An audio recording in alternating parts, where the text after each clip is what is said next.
Hey beautiful people, welcome back to my YouTube channel. It's V, and today I am back with a hair video. I am showing you guys how to properly remove a crochet style and how to properly detangle your hair for your wash day. If you'd like to see that, stay tuned. We are removing crochet Senegalese twist with a traditional braid pattern. Tiffany wore these for about 8 weeks, so she has quite a bit of new growth.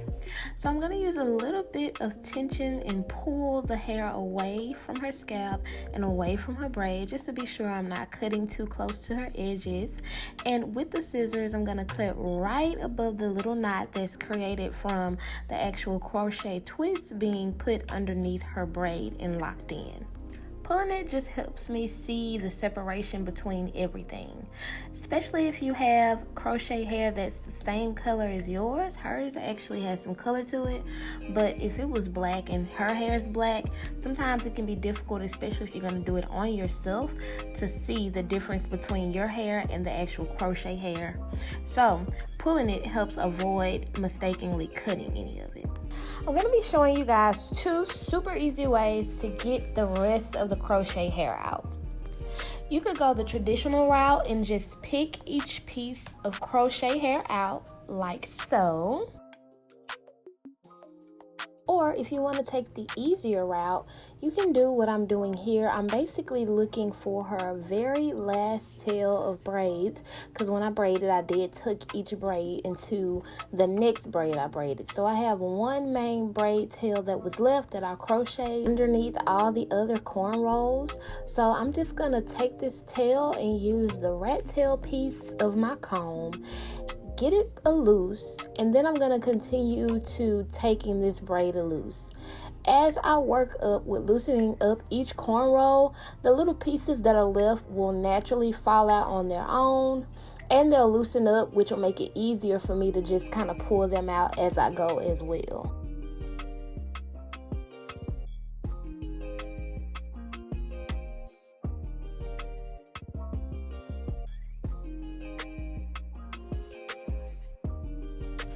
Now, as I'm finally removing the last couple of braids, I'm being sure that as I use my rat tail to pull each braid apart, this is helping me to go ahead and pre-detangle. You know, sometimes when you take down braids, you'll have like those little pieces where the product gets stuck to the hair and it's really hard to comb it through.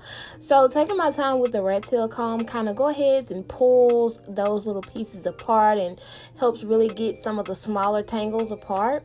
And once I get the braids done, I'm going to be sure that I go through and detangle each braid one by one, starting from the ends, working my way in.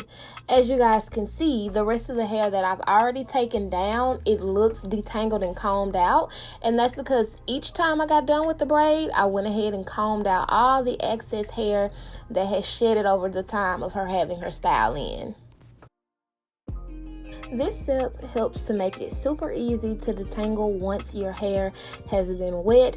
It also helps avoid matting once you actually do start to wet the hair and shampoo the hair. If you've ever experienced your hair being tangled and super hard knots to untangle after a braided style, it's most likely because your hair wasn't detangled enough. So some of the knots that were full of some of your old shaded hair and some of the products and all that was still pretty much grouped together, and once it got wet, that just made it mat into a ball. So be sure to detangle before, even while it's dry. Detangle before and after you do your shampoo. This is how you need your hair to look before you apply water after taking down any braided style. I hope you guys enjoyed today's video, and this video helps you get your next crochet style out with ease without cutting your hair. If you enjoyed, be sure to subscribe, and I'll see you on the next upload.